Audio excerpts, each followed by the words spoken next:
Hello and welcome. I'm Teacher Sess and I don't have all the answers. Now, before you press the stop button, hear me out. We will spend the next year exploring how to break the cycle, create generational wealth, create the home you desire, and of course, live our best lives. The catch? These are the goals and we'll do it together since I am working on this stuff already. You are tuned into the Teacher Sess podcast.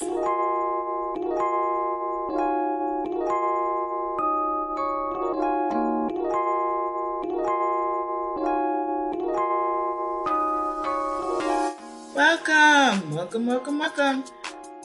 I am back. You are tuned into the right show. You are tuned into the Teacher Sess podcast. Now, let's get some business out the way. Make sure that you like, rate, and subscribe to the Teacher Sess podcast. I am doing my best to be consistent in bringing you weekly content that you can learn from. Hopefully, I will stick to the weekly content because I've been doing pretty decent thus far. I'm a wee bit nervous because I will be going back to working at my job site in about a month, so everything is going to change up. And it is what it is. Can't fight it. Which kind of leads me to where I want to start today. I know normally I start with financial news and news to help you with the betterment of your life. But today I want to start with motivation. I was inspired by this today, of all things, because I sat down and did something I hardly ever do. I sat and watched a movie, and not only did I watch a movie, I watched a movie that, in my humble opinion, and I'm just one person, wasn't so great. So it kind of like, what inspired me to sit and watch I don't want to call it a bad movie, but it was a bad movie. Primarily star appeal. Like, I will say this. I sat down and I was like, well, I have a million things I could be doing. Let me turn on the TV, which is something I hardly ever do. Not a TV person at all. So I sat down, turned on the TV. I was looking for a movie in particular that was on HBO Max that I have access to, but for whatever reason, I just realized, like, today was to, let me go ahead and set it up on my TV, although it had been free with my AT&T cell phone account. Don't know how, I'm not going to question it. To make a long story short, for whatever reason, I couldn't set it up. So I tried to do it on my phone, couldn't do it. So I tried to do it on my laptop, couldn't do it. Looking at the time, I'm like wasting time. I'm like, well, let me watch something else. So flipping channels, I happened to see a movie that stars Michael Ealy. And I was like, oh, not so much because I think he's like cute or anything. I mean, he is, but I've always been like partial to Michael Ealy because I met him a long time ago. It was before he was even like a big name. Probably 10 plus, I'll say approximately 15 years ago. I met him on a plane ride. And he was really nice. So, whenever I actually talk to him. I differentiate between people I've seen. I've seen many celebrities, many people of fame, whatever. But only a handful of people I can actually say I've had an interaction with. And he's one of the few. I talked to him. He was really cool, really nice, etc. So to make a long story short, fast forward to today, I see a movie that's, starring him. I'm like, okay, let me watch this. So I sat and watched this movie, and like I said before, I'm a fan of Michael Ealy. But the movie was fatal, I don't know, French fatal, I guess. And it was not good. It was not good. Like, I don't want to say bad, but it was bad. And I'm sitting here watching this movie that's bad. It reminded me of a Lifetime movie that I used to watch back when I watched TV regularly in college on a Saturday, laying in my dorm room with nothing else going on. And it made me question, like, why do people watch this? Like, I guess for some it's entertaining, which is fine. It's a way to escape, and it's not. And it gave me the opportunity to realize, like, how far I've come. Like, this sitting there watching the movie had me questioning myself, like, why am I watching this? It's bad. Why am I watching it? The storyline is weird. Why am I watching it? And I'm not gonna lie, I watched the whole thing, and then after it was done, I was like, well, that is whenever, let's say 2 hours of my life that I won't get back. The storyline was strange. I don't quite get it. This is all over the place. This movie's bad.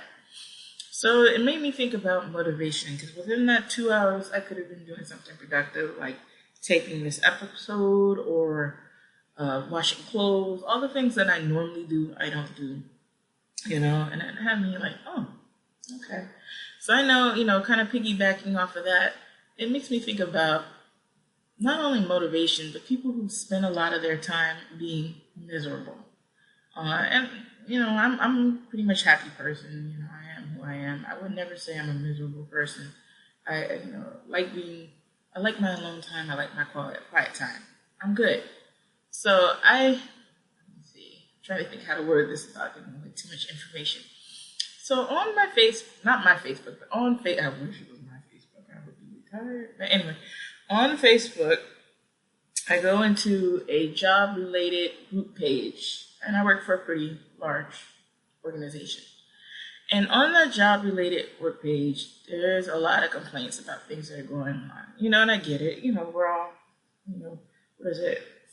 Fight or flight, all that psychology mumbo jumbo. I'm not critical about that. But what I am kind of like, going back to what I said at the top about being miserable. There was a post by an unnamed person that always seems to repeat the same thing. Sometimes you ever had a feeling that people just want to be seen, like just want to be seen specifically by you? And that's the vibe I got. Like, there was a question. I have a question about something going on, a legit question that I like to, others to brainstorm and help me come up with an answer on. And this individual once again popped up on my mentions to say something totally unrelated to what's going on, just to complain. And, I've been told on the low some things about the individual. And this is not to gossip, but to make a long story short, think about all the time you spend repeating yourself, coming off as being a miserable in person. And then, it's like, what could you be doing with that time? Something positive. Even like kind of piggybacking off of that, there was like a Facebook group this week that I left because of the fact I got tired of hearing post after post of people being miserable.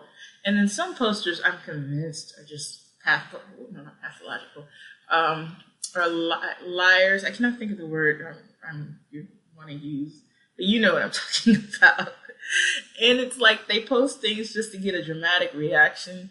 And at first I was like, oh, okay. The couple times you see it, you're like, oh, wow. You might even believe them. But then afterwards, you see so much drama coming from these people. And the reactions are so varied. It's like, you're lying. I don't believe you. And it's like, I was kind of tempted to like pull their card, but I don't do that. When I say tempted, it's just a thought that crossed my mind that I wouldn't do. And at the end of the day, I'm like, you know what? This group is not for me. It's too much drama.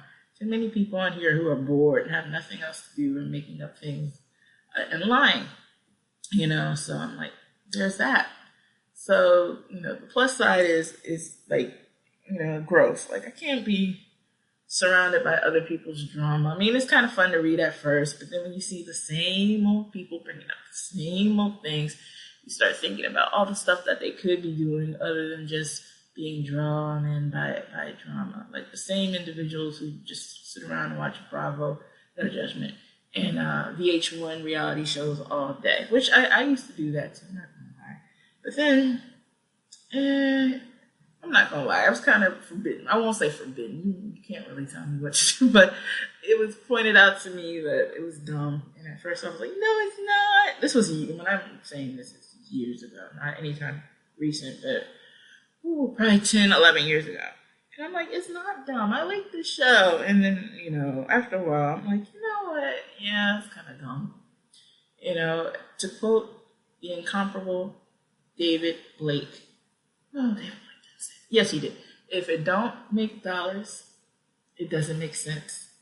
And that's kind of my mantra for the past, we'll say 2021. It's actually been my mantra like the years prior. If I'm not making money doing this and it's not making me happy and I'm not growing, what's the point? And that's the way I feel. And I know I went on a kind of weird tangent about that, but it was just something that was fresh on my mind that I wanted to get off my chest. So let's move on. All right, I'm back with my next subject matter, and I'm like, I really don't want to talk about this, but I do want to talk about this because I mentioned this last episode, and I didn't want to go in on it again, but I'm going in on it again. And that is everybody's favorite financial advisor, guru, teacher, Tennessee resident, self-proclaimed hillbilly, Mr. David Ramsey. Now, Dave Ramsey was on Fox News, that's not a surprise, and he said some pretty controversial comments. I'm going to start with what he said first, because I actually don't really. I start off by wanting to see the full source from the original source. So I actually went on to Fox News, and no surprise, I don't really watch Fox News.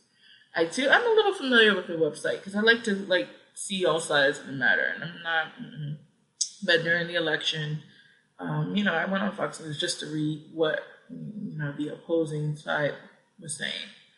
And I watched the clip, and Dave Ramsey starts off with a rant about his belief that student loans shouldn't even really be a thing.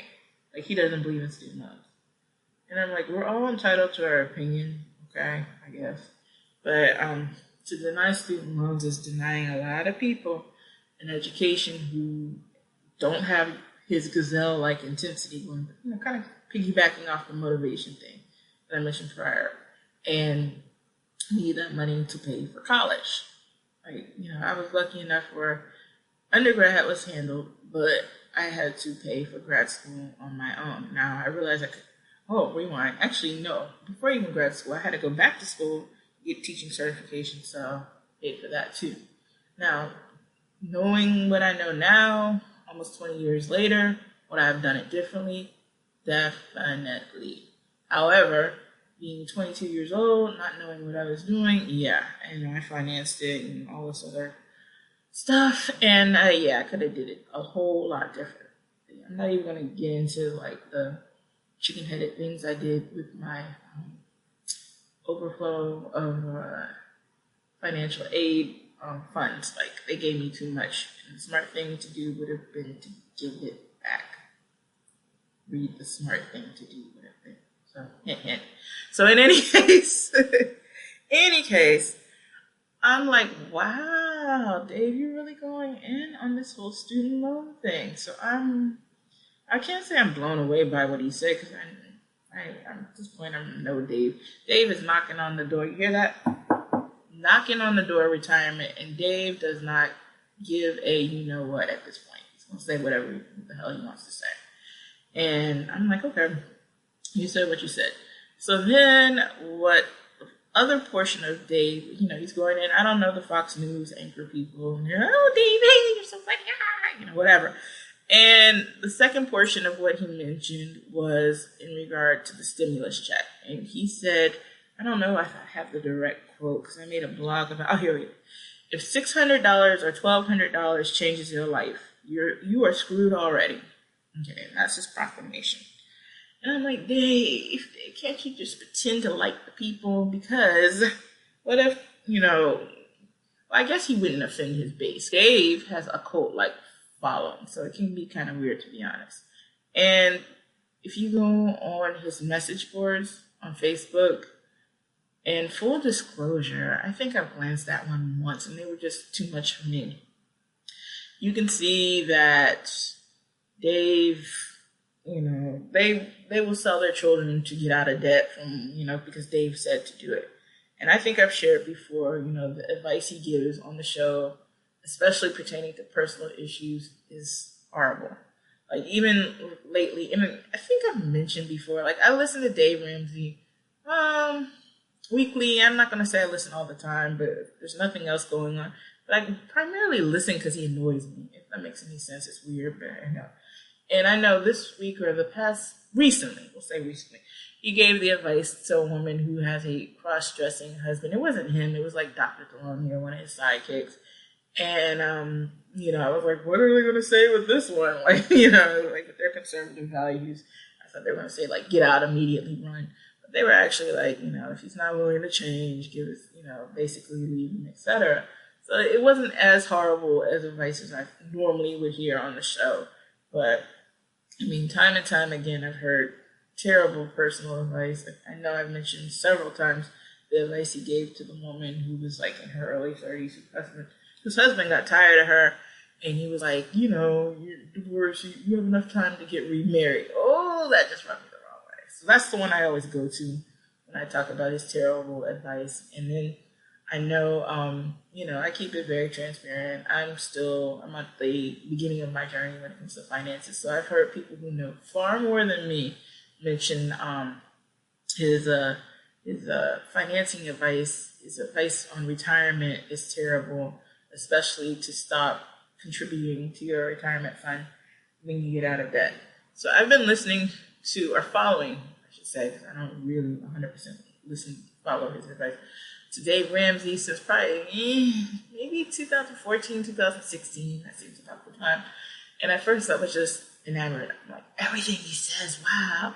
Then once I started to see that he was a lot more conservative than me, and a lot of things he was saying I didn't quite agree with, I started to loosen the reins on Dave Ramsey. And now I'm just like, dude, you annoy the hell out of me. So, but I listen to you anyway because you annoy me. But I wouldn't really spend any more money with him. And full disclosure, I know I've mentioned before, I have taken Financial Peace University, and I do listen to him I think he's on point for the most part regarding getting out of debt. It's just everything else, and even stop contributing to your retirement while you try to get out of debt. That's a good idea at all. So, I pick and choose what to do, and I don't have the gazelle-like intensity. And last night for dinner, I did not eat rice and beans at all. I had lobster, kale, and shrimp pasta, fettuccine alfredo. So, yeah. Dave would be so upset with me, and I really don't care. So, yeah, like I said, I wasn't really trying to ruin Dave again for a second week in a row. But here we are with his controversial statements that are disenfranchising a lot of people. And I don't plan on giving Dave any more of my money ever again. Let's move on. All right, so I'll wrap it up after this. I wanted to talk about little birdies in my ear. And, I don't read any statement, because if you're following my financial advice for you, so I am not your financial advisor or anything like that. Don't follow what I do. I'm just saying what I heard. Little birdies, several different places have been mentioning that in the next year or so, Apple, meaning the tech guru company Apple, is supposed to do a electric car mashup with Hyundai, Kia. So think giving Tesla a run for their money. The reason I'm mentioning that is because I have followed Tesla's stock for 2020. No, full disclosure, I do not own any stock in Tesla, but the growth within 1 year has been phenomenal. I don't really have numbers in front of me, so I'm just going to paraphrase exactly what's happened. But I know at the beginning of January 2020, Tesla's stock was, at a certain number, it was pretty low. And by the end of the year, it exploded. So I actually pulled it up just to see, to give a tangible. Yeah, the beginning of February, we'll say February 2020, selling for approximately $160.80 a share. By the time we get to December, it's selling for, that's December this year. December. $665.99, and in January, $864.16. So I could have afforded a share of Tesla at the beginning of 2020. Can't really afford it now. So I have a case of FOMO, fear of missing out, regarding Apple. Apple is a company that I believe in simply because I own their product, meaning their phone. I like my phone. So that's kind of a simple way of thinking of it. I don't really like Mac computers, but it's not really for a real reason other than me being over 40 and liking PCs because that's what I grew up with. So yeah, there's that. But in any case, I'm looking at Apple's stock right now, and it's selling for, as of today, about $135.37 a share. I can afford that. So I am pointing that out because, maybe you have a fear of missing out as well. Maybe not. I don't know. But perhaps Apple might really give Elon Musk and his little Tesla corporation a run for their money. Maybe you might want to invest in Apple too. So you tell me what stocks that you're interested in, because as we said at the top of the show, I've switched focus in trying to think smarter instead of harder. Whereas when the show was created, it was a lot of like online education, VIP kids, blah blah blah. But as the years have progressed, I'm like, I want my money. I want to make money in my sleep. I don't want to have to wake up at the crack of dawn at 5 a.m. and teach those wonderful children in China because I want to be sleeping and make money. So that's a lot of the reason why I shift my focus to stocks and bonds and index funds and all that good stuff, because I'm realizing that's kind of making money in your sleep. But I read today on I don't know what we call these. It's not exactly a meme, but like a infographic. Boom. Infographic that most millionaires, and full disclosure, I am nowhere close to being a millionaire right now, have at least 7 streams of income coming in. So I counted my streams. I don't know. To be honest, I say this laughingly because I actually do have income. Well, let's define income, because I do have multiple streams of income, but sometimes I look at the I don't want to call them check stubs, but invoices, whatever word you use, and it's like, oh, I made $3.36 from the residuals off of the t-shirts I sell on Amazon. So it's like, it's a stream of income. It's not much, So I've put a lot of effort into stocks because I think that's a lot more lucrative than, direct deposit of $3.36 from t-shirts. But I don't know. We'll see. Like I said, at the end of the day, the goal is to become a millionaire. So I think this is a good point for us to bid each other farewell for the week. Of course, you can find my show on all your major podcatchers, which I'm very proud of, which include Audible, Amazon Music, Apple Podcasts, Spotify, love you Spotify, and a host of Stitcher, and a host of others that I'm forgetting. So if you like the show, please like, rate, subscribe. You gotta get those numbers up so we can get sponsorship. So I would love to do this full time.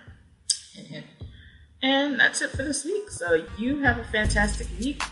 Reach me on my social media and catch you next week.